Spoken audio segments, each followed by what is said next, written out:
Hi, my name is Bridget Sloan, and I am a 2008 Olympian, 2009 World Champion, and 9-time NCAA Champion at the University of Florida. Here we go. Come on, come on. Classy.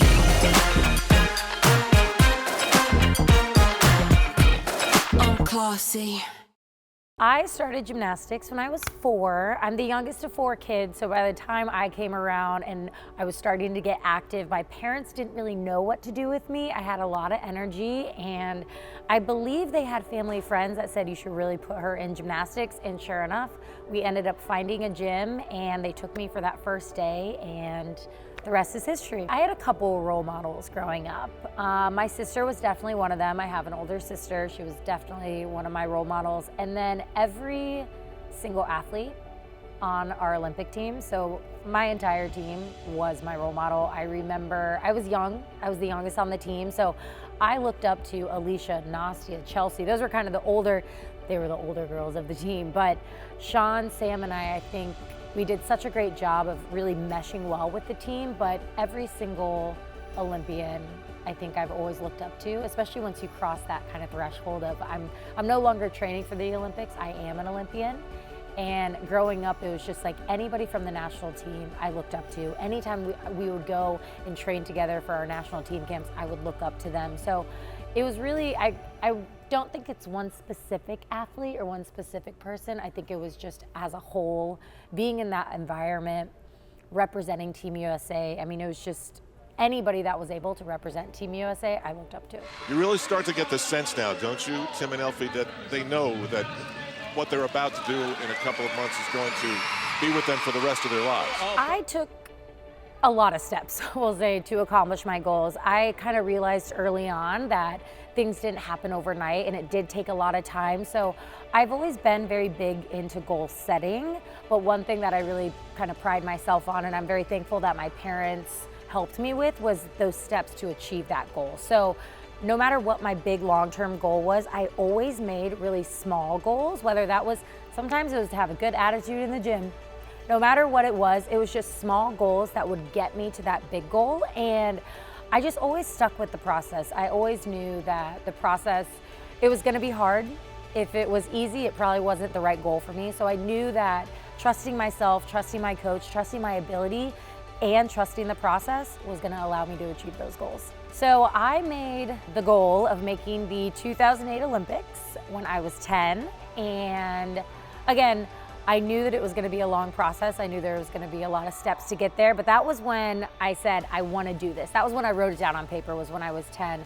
And it wasn't till I was about 14 that I realized it was not as much a dream, but something that could become a reality. It was something that I actually believed, not only in myself, but I believed that I could do it. And I think it was around 14 and 15 when I made the Olympic test event. I remember that being a very pivotal moment for me in my career. I was in the same arena that the 2008 Olympics were gonna be held at. I was competing on the same equipment. I mean, it really is called the Olympic test event. And I remember making that and being qualified for that and going and representing Team USA there, that I really realized this is not just a dream. I'm gonna turn this dream into a reality. I would say the hardest part is trusting the process, because it's not easy. There are so many things that happen in gymnastics, whether it can be mental blocks to injuries to just self-doubt, and it can be really, really hard to get yourself out. And that's something that every sport has. I think every athlete goes through that transition of whether it's coming back from an injury, whether it's coming back from maybe a bad fall, whatever it might be, but it's that coming back process that can be really, really challenging. And in my opinion, it is one of the hardest parts of gymnastics, is coming back and not only doing it, like making that comeback for yourself, but just believing that that comeback is what's right for you. I think I dealt with a couple injuries that were pretty severe.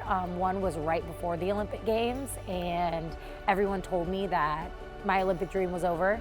I had surgery on my knee months before the Olympic Games, so it became really this kind of battle of listening to the outside noise and hearing it, but not letting it consume me. And that was a really challenging moment, but it was also probably the biggest growth that I saw in myself as an athlete, as a person, it would have been very easy for me to just throw in the towel and say, you're right, Olympic dream is over, but I never gave up on myself. And it takes a lot of grit and a lot of determination, but those challenging moments, I think, they're difficult, not just as an athlete, but as a human being. And being able to just come out on top and just know that this process and these steps are what's right for me, it's what's right for you as an athlete, and you can achieve anything. I think my favorite memory would be walking into the arena the first time with the crowd, the stand, like there were so many people in that arena. I don't know if there was an empty seat, but the coolest thing was seeing the amount of American flags. Now, my team and I, we had an amazing support system from all of our families being able to travel there. They were up in the nosebleeds. They were not super close, but one thing that I recall is just walking in and seeing so many American flags, so many people chanting Team USA, Go USA. And that was, I was 16 at the time, representing my country with some of my best friends. And when you hear that amount of support from people that I had no idea who they were, but they were there to support us and our dream and our goal. It was definitely one of the most memorable moments. And of course, winning the silver medal. That was pretty cool. I am most proud of me not giving up. There were two very crucial moments in my career that, again, I could have very easily just called it a day, thrown in the towel and said, we're done. But I never gave up on myself.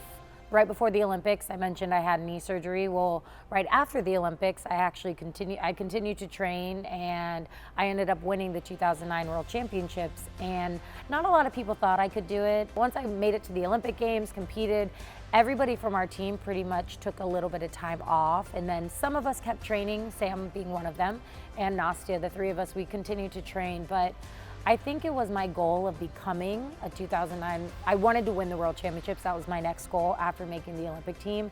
And there was a lot of negativity as far as maybe people saying that they didn't think I could do it, or they just didn't really believe in me. But I think I'm most proud of the fact that I never stopped believing in myself.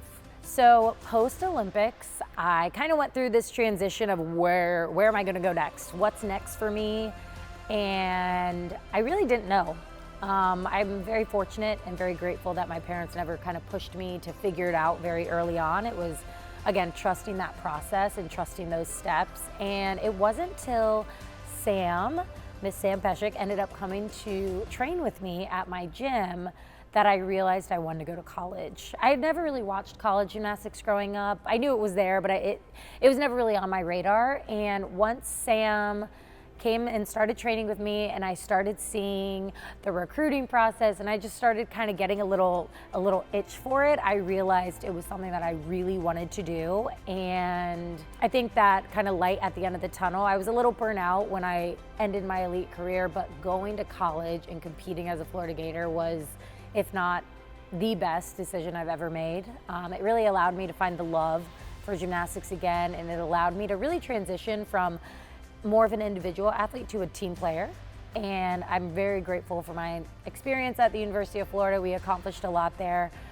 But I think the transition post-college is where a lot of student athletes can really, it's hard. It's really hard transitioning into, we call it the real world. Well, the real world comes at you very hard and very quickly sometimes. So I ended up being really a smooth transition. I wanted to work for ESPN post-college, and I made that happen.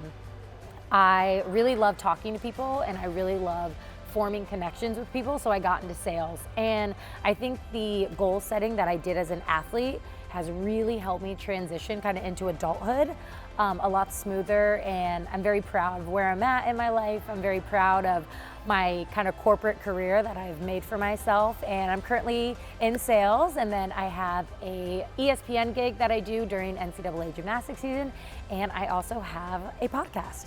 My biggest advice is to never give up on yourself, to set big goals, but again, know that it's not gonna happen overnight, and it's not just gonna happen. It takes a lot of hard work. There's a process to achieving anything in life, especially when it comes to goals, and especially for athletes when it comes to goals. So my tip would be to write your big goal down, write it down, put it on a Post-it, put it on your mirror, somewhere that you will see it every day.